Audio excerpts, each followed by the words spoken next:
Bonjour à tous, bienvenue sur Sensation. Je reçois aujourd'hui Evelyne Siriégi, présidente du Cross Île-de-France. On va parler ensemble de l'image et la valorisation du sport féminin en France. Bonjour. Bonjour. Alors Evelyne Siriégi, quelles sont les actions et missions au sein du Cross Île-de-France ? Écoutez, le comité régional olympique et sportif d'Île-de-France, qui existe dans chaque région, et chaque cross accompagne les ligues et les comités régionaux dans leur politique sportive et assure finalement la promotion des valeurs de l'olympisme sur tout le territoire et notamment chez nous en Île-de-France. Nous regroupons 87 ligues qui sont donc réparties en 4 collèges, les olympiques, les sportives, les multisports et affinitaires et les scolaires et universitaires. Et au travers de ces 87 ligues, nous avons 4 délégations qui sont donc partagées par l'ensemble des comités régionaux. Ces délégations donc sont autour de 4 thèmes, j'allais dire principaux, avec sans ordre privilégié. Nous avons donc sport, santé, bien-être, formation, professionnalisation, éducation, citoyenneté et bien sûr politique publique et haut niveau. Et autour de ces 4 délégations, nous avons 24 commissions qui regroupent 226 personnes et qui sont donc au quotidien autour de leur président de commission et qui donc font avancer des projets, les proposent et en même temps mettre en place des actions qui vont donc dynamiser dans les 4 secteurs que je viens de vous citer. Alors on va parler du sport féminin. Depuis la Coupe du Monde 2018, les femmes sont plus souvent mises à l'honneur dans le sport. Est-ce qu'il y a malgré tout encore des efforts à faire ? Écoutez, il y a toujours des efforts à faire. Vous savez que nous recherchons une parité à 50%. À l'heure d'aujourd'hui, on sait que les femmes représentent 52% de la population francilienne, mais il n'y a que seulement 38% des licenciés féminins. Ça, c'est en général, et même 25% dans les quartiers défavorisés. Donc, on a encore un différentiel qui est encore important et qu'il faut évidemment gommer au maximum. Et ce différentiel est encore peut-être plus marqué au niveau des dirigeants où les hommes sont encore très majoritaires. Mais vous savez comme moi que chacun a pris conscience de cette différence et qu'un projet de loi proposé par certains députés et évidemment relayé et appuyé par le Comité national olympique français sont en train de mettre justement le point sur la parité dans les instances sportives pour la direction de toutes nos fédérations et de tous nos secteurs régionaux et départementaux de manière à ce qu'on puisse avoir encore une fois la parité dans l'ensemble de nos structures. Et quelles sont justement vos actions au sein du Cross Île-de-France pour valoriser justement la pratique sportive féminine ? Alors écoutez, nous avons pris en main cette affaire-là, ce thème-là, depuis plus de 20 ans. Ça fait 24 ans exactement que nous réunissons tous les ans sur plusieurs opérations que nous appelons le sport en filles.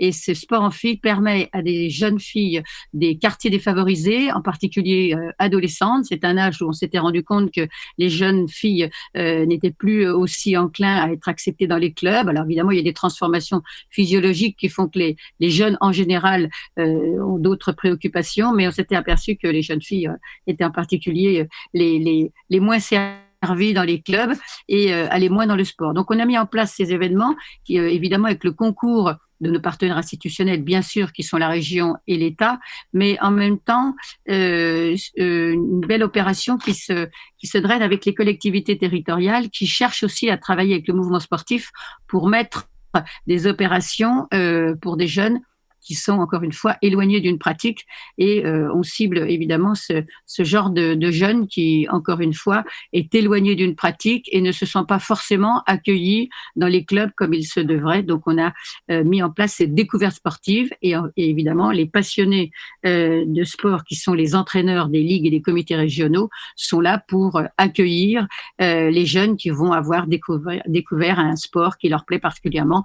Donc nous on fait une découverte tout sport, j'allais dire. Donc c'est vraiment quelque chose qui est redondant depuis plus de 25 ans et on a maintenant plus de 350 structures qui sont régulières chez nous, qui sont donc des collectivités territoriales et qui nous proposent donc de venir avec leur centre de jeunesse ou bien leur maison de quartier découvrir ces sports grâce aux opérations qui sont menées régulièrement à toutes les petites vacances scolaires et évidemment pendant l'été. Et alors depuis 2014, le monde sportif se mobilise aux côtés du ministère pour une plus forte médiatisation de la pratique sportive féminine.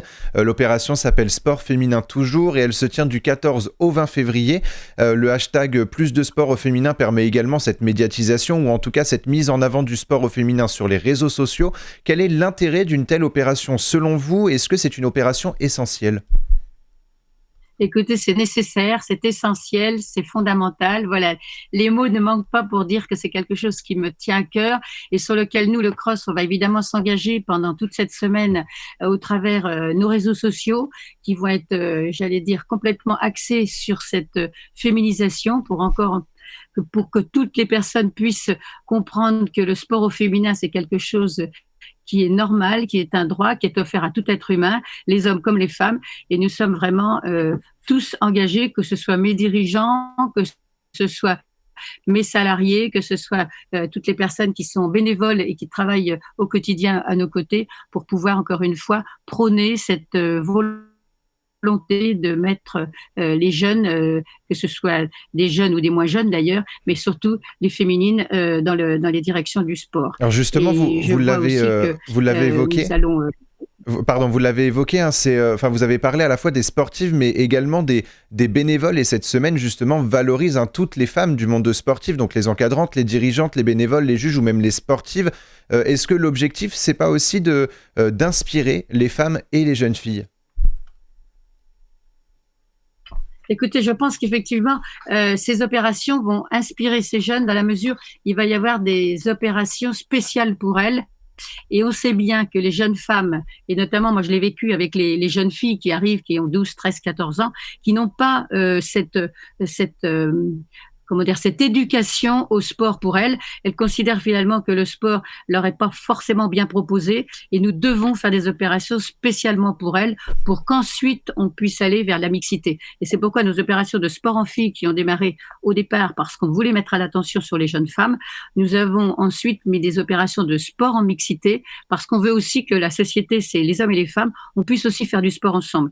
Et l'idée, c'est d'avoir des opérations qui ne soient plus maintenant exclusivement féminine, mais nous n'en sommes pas là. J'espère qu'on pourra en rediscuter dans quelques années. Le plus rapidement sera le mieux, de manière à ce que ces opérations, spécialement pour elles, ne soient plus existantes. Ça voudrait dire que l'égalité serait vraiment actée et que du coup, toutes les femmes auraient accès à faire du sport comme les hommes, seraient dirigeantes comme les hommes. Et c'est vraiment dans cette optique-là que nous sommes, j'allais dire, volontaires et surtout engagés à ce que cette parité soit respectée sur l'ensemble des actions qui sont autour du sport. Alors justement, très, très rapidement, la journée du 8 mars, vous organisez aussi quelque chose autour des femmes. Alors la journée veut forcément dire quelque chose, hein, puisque c'est la journée pour les droits des femmes. Quel est l'objectif de cette journée et le programme en quelques mots? Alors, l'objectif de cette journée, comme vous le savez, c'est le droit des femmes qui est plutôt mis à l'honneur, hein, le droit international d'ailleurs. Donc, ça fait des années que nous sommes sur cette journée. Donc, nous allons évidemment nous mettre en ordre de marche dès le matin. Et je profite pour vous annoncer que le matin, nous aurons un colloque sur la mixité qui est organisé au Comité national olympique où 5 ministres seront présents. Donc, ça montre l'intérêt du sport au féminin et évidemment des retours de présidente et présidents de fédération qui vont donc montrer aussi l'engagement qui est celui des fédérations. Comme vous le savez, nous sommes très attentifs aux projets sportifs fédéraux que nous essayons de mettre en action sur le plan transversal pour toutes nos ligues. Et le 8 mars au matin, nous aurons ce colloque sur la mixité, donc au CNOSF. Et puis nous, le soir, nous organiserons une opération qui mettra encore une fois à l'honneur l'ensemble de nos femmes dans des opérations où elles seront, j'allais dire, récompensées, admirées, encouragées pour qu'elles puissent dès le lendemain, j'allais dire, pouvoir se dire nous avons le droit de faire du sport, nous avons le droit d'aller dans les clubs, nous avons le droit aussi de pouvoir prendre du plaisir, avoir du loisir, rencontrer d'autres personnes, avoir une bonne santé et puis pour certaines d'entre elles, avoir un beau potentiel, aller vers les compétitions. Et Mais je plus, crois que nous sommes sur une dynamique où le sport est ouvert à l'ensemble de la population et les jeunes filles, les jeunes femmes ont besoin encore d'être accompagnées à l'heure où je vous parle. Mais encore une fois, je souhaite que dans les années à venir, on ait vraiment cette parité qui soit existante et que chacune d'entre elles puisse se reconnaître dans les différentes fonctions qui sont dans le sport et surtout aussi l'emploi dont j'ai pas encore parlé, qui est important parce que l'emploi est une source aussi importante dans le sport. Je pense que les entraîneurs féminins sont extrêmement à valoriser dans leurs fonctions et on a de beaux parcours. Et on pourra de toute façon en reparler dans d'autres émissions. Merci beaucoup Evelyne Sériégi d'avoir été avec nous sur Sensation. Vous êtes la présidente du Cross Île-de-France. Je rappelle que du 14 au 20 février, le ministère chargé des sports, l'ARCOM et le monde sportif se mobilisent pour une meilleure médiatisation de la pratique sportive à travers l'opération Sport Féminin Toujours, notamment avec le hashtag Plus de sport au féminin. Et pour revoir ou réécouter cette émission, rendez-vous sur notre site et application Radio Sensation.